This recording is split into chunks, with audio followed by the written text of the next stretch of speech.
नमस्कार दोस्तों, कैसे हैं आप लोग। आपका स्वागत है फिर से एक नई वीडियो के अंदर। आज बाज़ार का मूड जो है वो काफ़ी ज़्यादा रूट्स आप कह सकते हो, क्योंकि आज बाज़ार जो है 0.95 से डाउन देखने को मिला है, लगभग 1% निफ्टी डाउन। जो कि ये बात हो रहा था कि 25,000 का लेवल भी टूट चुका था, लेकिन फिर वो रिकवरी कर गया था सेम डे पे। फिर अगले दिन तो अच्छा खासा जंप देखने को मिला था मार्केट के अंदर, सबका पोर्टफोलियो लगभग 1-1.5% ऊपर था।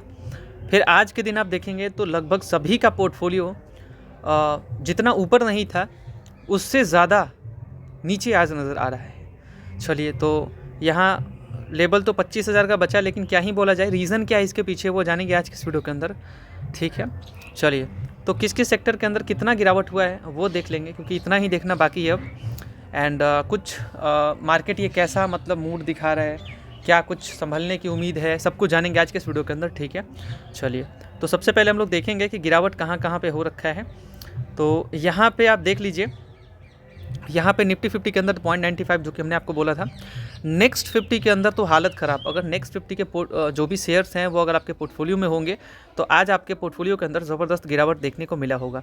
वैसे ही फाइनेंस के अंदर आप देखेंगे तो आज ज़बरदस्त दबाव देखने को मिला है, 1.21, मतलब ज़बरदस्त आप गिरावट कह सकते हो। उसके अंदर भी 2% तो नेक्स्ट 50 में, मतलब ये सोच लो आप। एंड यहाँ आप देखेंगे निफ्टी बैंक में, वहाँ पे भी हालत ख़राब है, 1.23%, यहाँ पे भी आपको गिरावट देखने को मिला 1% से ऊपर। एंड यहाँ आप निफ्टी 100 की बात करें, वहाँ पे भी 1% से ऊपर गिरावट देखने को मिला है।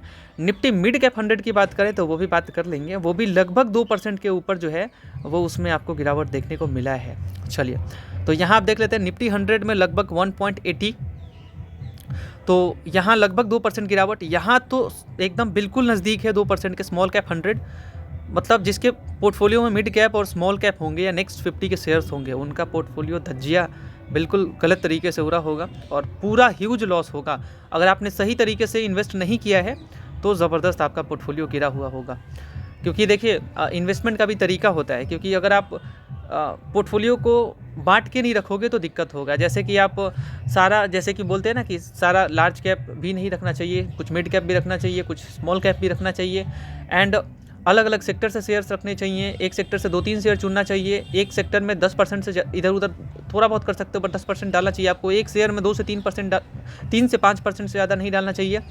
और इस तरीके से अगर आपका पोर्टफोलियो बना हुआ है, पोर्टफोलियो में 30 से 40 शेयर होना चाहिए, तो आपके साथ दिक्कत नहीं होगा। दिक्कत किन के साथ होगा? जो बवंडर करके बैठ जाते हैं, एक ही शेयर के अंदर डाल के पूरा पैसा बैठ जाएंगे, दिक्कत उनके साथ होगा। तो इन्वेस्टमेंट का तरीका बहुत नॉर्मल है, लेकिन लोगों को समझना पड़ेगा, है ना। लेकिन एक इस मार्केट के अंदर एक सबक ज़रूर मिलेगा। वो सबक क्या है वो हम लोग जानेंगे और अगले वीडियो को लेके आएंगे, जिसमें हम लोग आपको बताने वाले हैं कि कौन कौन से ऐसे शेयर हैं जो गिरे हुए हैं। और ध्यान देना दोस्तों, मार्केट गिरने का मतलब ये नहीं होता कि मार्केट ख़त्म। मार्केट गिरने का मतलब ये होता है कि सेल, एक वैल्यू इन्वेस्टर, एक जो समझदार निवेशक होते हैं, जो बड़े प्लेयर होते हैं बाज़ार में, इसी गिरावट का इंतज़ार करते हैं। तो अभी इस बाज़ार में गिरावट के पीछे कुछ रीज़न है। जैसे रीज़न के तौर पे आप मुझसे पूछेंगे तो वो बहुत बड़ा रीज़न आप कह सकते हो। एक तो है ही जो कि अपना ट्रेड डील हो जाए यूएस के साथ, लेकिन अपना ट्रेड डील भी होने वाला है, ठीक है, यूरोपियन यूनियन के साथ, जो 27 तारीख को न्यू दिल्ली में जो होने वाला है, वहाँ पर आपको पता चल पाएगा। ठीक है, कि अगर फ्री ट्रेड अगर हो जाए एग्रीमेंट यूरोपियन यूनियन के साथ, जो कि उनके साथ अपना ट्रेड सरप्लस है, ठीक है, जैसे अमेरिका के साथ है, तो जैसे चाइना से हमें नुकसान है ना, तो वैसे ही मतलब ज़्यादा प्रोडक्ट्स हम वहाँ से लेते हैं, भेजते ज़्यादा नहीं है, वही बात है, समझ रहे हो आप, इसे बोलते हैं। तो एक तो ट्रेड डील हुआ जो कि 27 तारीख को, मैं आगे वो न्यूज़ दिखाऊंगा आपको। और दूसरी बात ये कि जो लगातार रुपीज़ वीक हो रहा है, तो ये बिज़नेस में प्रॉब्लम होगा, तो जाहिर सी बात है रुपीज़ वीक होगा। और रीज़न तो रुपीज़ वीक के पीछे ये भी कह सकते हो, एफआईआई सेलिंग कर रहा है, ज़बरदस्त सेलिंग कर रहा है। एफआईआई तो छोड़ो आप, इस बाज़ार के पीछे जितने रिटेलर्स कांप के भाग रहे हैं ना, उतना कोई नहीं भाग रहा है। रिटेलर्स ज़बरदस्त सेल कर रहे हैं भाई। डीआईआई तो खरीद भी रहे हैं, लेकिन दिक्कत ये है ना कि एक तो बड़े बड़े प्लेयर्स गेम भी खेल रहे हैं, और दूसरा ये कि रिटेलर्स घबरा के अपना माल सेल कर रहे हैं, रुपीज़ गिर रहा है, चारों तरफ से निगेटिव ही निगेटिव है। लेकिन याद रखना कि बाज़ार गिरने का मतलब ये नहीं है कि आपका कंपनी जो है, पूरे भारत की कंपनी, वो बंद हो जाएगी। आप हमेशा, मैं अगला वीडियो लाऊंगा जिसके अंदर मैं आपको शेयर्स बताऊंगा, ध्यान रखना। देखिए, हमेशा आप लोगों ने ये सोचा है कि जो मार्च का गिरावट, जैसे कि मैंने आपको पहले भी बोला है कि मार्च के टाइम पे आपको शेयर्स जो है ना, प्रॉफिट बुकिंग चालू हो जाता है, तो लोग प्रॉफिट बुकिंग कर रहे हैं जो माल कमा रखे हैं। दूसरी बात कि इस गिरावट में ही जो खरीदते हैं वहीं जो मार्च के बाद आपका बाज़ार थोड़ा संभलने का मूड आता है या अप्रैल के बाद संभलने का मूड आता है, अप्रैल मई तक जो बाज़ार संभलता है वहाँ पे आपको अच्छा खासा प्रॉफिट देखने को मिलता है। वही संभल लेना वहाँ से आपको अच्छा प्रॉफिट देखने को मिलता है। तो यहाँ जो लोग ये सोच रहे हैं कि हम तो बर्बाद हो गए, हम तो टूट गए, हम तो रूठ गए, दिक्कत उनके साथ खड़ा हो जाएगा मेरे भाई। तो संभल के रहना आप, और पोर्टफोलियो ज़रूर कुछ कैश रेडी रखना। मैं तो ये बोलूँगा कैश रेडी रखना, उतना भी मत डालना पैसा कि दिक्कत हो जाए, ठीक है। एसआईपी के तौर पे थोड़ा थोड़ा पैसा इस गिरावट में ज़रूर डालना चाहिए। और जिस तरीके से मेरे को ऐसा लगता है कि जिस तरीके से अभी गिरावट काफ़ी सारे शेयर्स के अंदर हो रखा है, तो ये एक अपॉर्चुनिटी है। चलिए अगला न्यूज़ है जो अपना रुपीज़ बहुत ज़्यादा वीक हो चुका है, अभी ऑल टाइम लो के तरफ चल रहा है। वो आप देख सकते हो आज के दिन, तो किस तरीके से रुपीज़ जो है वो 91-47 पे था, और यहाँ आप कह सकते हो कि एकदम मतलब 92 जो है वो छू दिया है ना। तो ये चीज़ देख के ना अलग से एकदम दिमाग ख़राब सा हो जाता है। और जब इस तरीके का माहौल देखने को मिलता है तो इन्वेस्टर्स के मन में ये ख्याल ज़रूर रहता है, चाहे वो बड़े इन्वेस्टर हो चाहे वो छोटे इन्वेस्टर हो, कि भाई ये 100 ना टच कर दे, है ना। तो एफआईआई वालों के लिए दिक्कत का सबब है भाई, वो प्रॉफिट बुकिंग करके निकलेंगे। यहाँ उनको कोई रिश्ता निभाने के लिए नहीं आए हैं कि यहाँ बाज़ार में रुकेंगे और रुपीज़ गिरेगा यानी कि उनको दिक्कत होगा। बाज़ार में एक तो अलग से निगेटिव रिटर्न्स मिल रहे हैं, रुपीज़ वीक हो रहा है, अलग से उनको निगेटिव रिटर्न्स मिलेंगे, तो भाई क्यों रुकेंगे वो, जाहिर सी बात है वो रिश्ते निभाने नहीं आए, ठीक है। तो रुपीज़ जो है ऑल टाइम लो पे है और ये संभल लेगा ऐसा नहीं है, और कंपनी बंद नहीं होगा। कंपनी में अगेन आपको रिपीट कर रहा हूँ कि भाई कपड़े के मॉल में जैसे डिस्काउंट चलते हैं ना, मार्केट में जैसे डिस्काउंट चलता है ना, वैसे ही मतलब जो आप कोई भी सामान देखते हो, एक मान लो कोई भी प्रोडक्ट खरीदना है, आपको 60% का डिस्काउंट मिल जाए, रियल डिस्काउंट 60% छोड़ो, आप कम भी डिस्काउंट मिले ना, 20-30%, 40%, 50% डिस्काउंट अगर किसी मार्केट में लग जाए, भीड़ लग जाएगा मॉल में। वही बात है, यहाँ पे डिस्काउंट चलेगा तो यहाँ हाहाकार मचता है, 6 लाख करोड़ स्वाहा, 12 लाख करोड़ स्वाहा एक दिन में।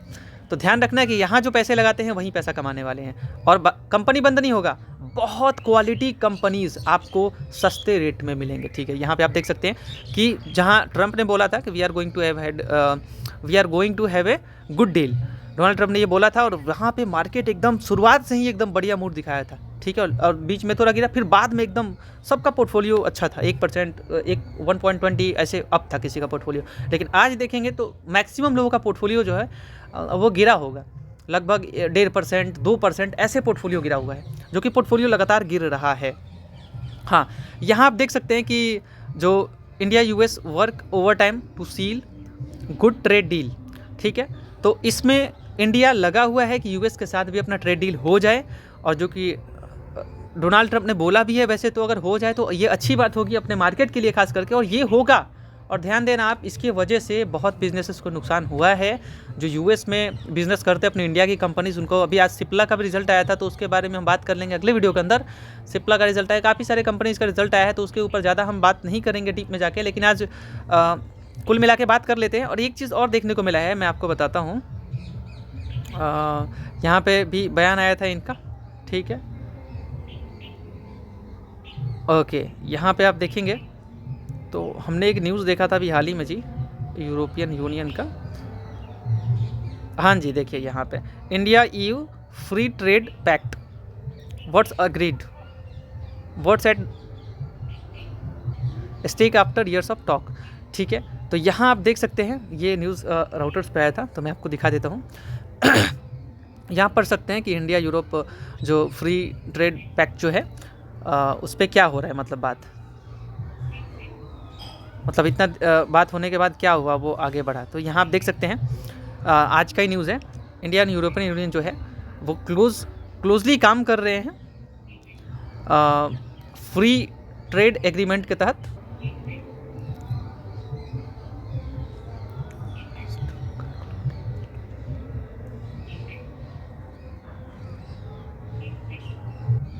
और ये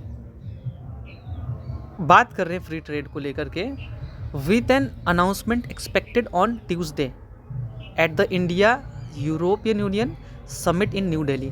जो न्यू दिल्ली में होने वाला है अपना यूरोपियन यूनियन और इंडिया का जो समिट होने वाला है, 27 को है वो, और 27 तारीख को हो सकता है कि यहाँ पे उससे रिलेटेड कुछ बात निकल के आ जाए, और अगर आता है तो याद रखना कि यहाँ से कुछ अपने लिए तो अच्छा खबर होगा ज़रूर, ठीक है।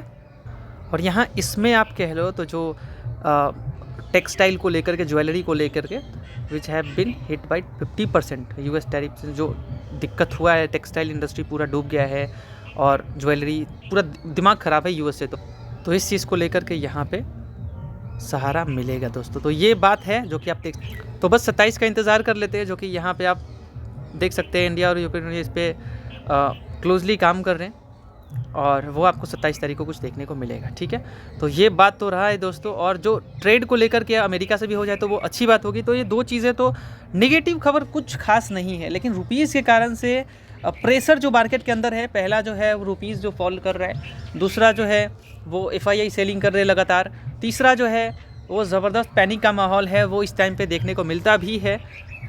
बड़े लोग भी माल बेचते हैं इस टाइम पे, प्रॉफिट कर लेते हैं भाई, समझ रहे आप। और साथ ही साथ रिटेलर्स भी, रिटेलर्स को कम मत समझो, बहुत ज़्यादा उनका वेटेज है मार्केट के अंदर। तो ये हाल है। जैसे आप देखेंगे यहाँ पे, तो यहाँ पे दिखा रहा है कि 6 लाख स्वाहा हो गया, ठीक है। तो वो चीज़ तो हो ही रहा है। एंड बाकी गोल्ड रेट की बात करें तो गोल्ड तो सेलिब्रेट करेगा ना। जब देखिए, जब मार्केट गिरेगा इस तरीके से तो लोग सेफ़ की तरफ जाएंगे, सेफ हेवन, तो वो तो गोल्ड ही है भाई। एंड गोल्ड तो चढ़ेगा, 160 हो गया, अब क्या ही बोला जाए। जिनका शादी है, जो मिडिल क्लास है, लोअर क्लास है, दिक्कत तो उनके साथ होगा ना।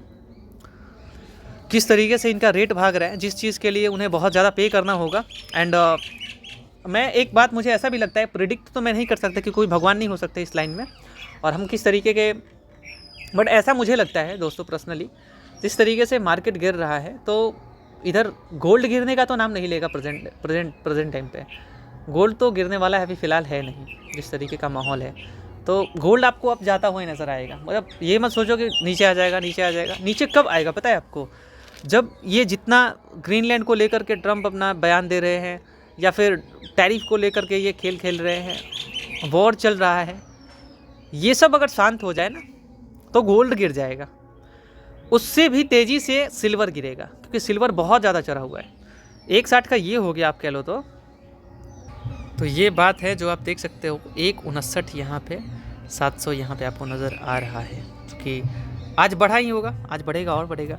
कल तो गिरा था, क्योंकि गिरने के पीछे कारण था, गिरने के पीछे कारण ये था कि ट्रम्प ने बोला था ग्रीनलैंड पे हम जो है कोई मिलिट्री एक्शन नहीं करेंगे, और कोई जो एक्स्ट्रा टैरिफ लगाने की बात करें तो वो नहीं करेंगे। इसकी वजह से टाटा मोटर भी भागा, और साथ ही साथ बाज़ार के अंदर आपको हरियाली भी देखने को मिला था, वो भी बोल दिया था ना। और ये तो उस चीज़ को लेकर के, तो यहाँ पे आप देखेंगे 340 का सिल्वर हो गया, जो कि सिल्वर किस तरीके से अब ख़रीदा जाएगा वो पता नहीं है, लेकिन लाइन में मत लगो, सिल्वर इतना भाग गया तो वो गलत होगा। कुछ कंपनीज़ के यहाँ आज नंबर थे, अदानी ग्रीन के नंबर, जो कि अदानी ग्रीन का मैं प्रॉफिट जो है वो इतना भयंकर गिरा है कि मैं आपको क्या बताऊँ। 6 करोड़ प्रॉफिट हुआ है, मतलब भाई साहब इतना भयंकर गिरा प्रॉफिट इनका, अदानी ग्रीन का, दिमाग ख़राब हो गया, ठीक है, जो इनका Q3 आया है। और काफ़ी सारे कंपनीज़ के आज नंबर थे, और आप नज़र ज़रूर रखें अपने कंपनीज़ के ऊपर जो आपने निवेश किया है। तो ज़रूर कंपनी का नंबर, जैसे JSW स्टील, इंडसइंड बैंक, और काफ़ी ऐसे कंपनीज़ है जिनका MCX का नंबर आने वाला था। और कल जो नंबर आने वाला है उसमें मैं आपको बता दूं कि कल 24 में आप देख सकते हैं काफ़ी सारे, हालांकि कल शनिवार है, ठीक है, रविवार को मार्केट खुलेगा, लेकिन 1 तारीख को, ठीक है। तो यहाँ पे आप अपने फेवरेट कंपनीज़ के नंबर देख सकते हैं, यहाँ पे जैसे कोटक बैंक देख सकते हैं आप, और काफ़ी सारे स्टॉक्स हैं जिनके कल कंपनीज़ के नंबर आने वाले हैं, तो उस पर आप नज़र रख सकते हैं। तो कुल मिला के बात ऐसा ही है कि ठीक है, मार्केट के अंदर तो हैवी सेलिंग दिख रहा है, बड़े लोगों के साथ रिटेलर्स के साथ साथ FII, और Q3 के जो नंबर्स लग रहे हैं वो भी अच्छा नहीं लग रहा है। तो ये भी एक फैक्ट है कि Q3 का जो नंबर आ रहा है वो अच्छा नहीं आ पा रहा है। लेकिन इस बीच अगर यूरोपियन यूनियन के साथ ट्रेड डील हो जाए, फ्री ट्रेड एग्रीमेंट, और साथ ही साथ अमेरिका के साथ, तो वो एक सेलिब्रेशन मूड ज़रूर रहेगा कि रुपीज़ उस पर स्ट्रॉन्ग होगा। और बाज़ार, ये रुपीज़ जो आपको हैवी गिरता हुआ दिख रहा है ना, जैसे कि FII अगर आने लगे तो ये रुपीज़ स्ट्रॉन्ग होने लगेगा। FII आएंगे, घबराइए मत उस चीज़ पे। अब कब आएंगे वो तो फिलहाल कहना मुश्किल है, बट जिस तरीके से मार्केट में डिस्काउंट चल रहा है तो फ़ायदा उठाइए। अगला वीडियो आ रहा है उस चीज़ के ऊपर, लाइक ज़रूर करना आप लोग। Thank you so much for watching this video.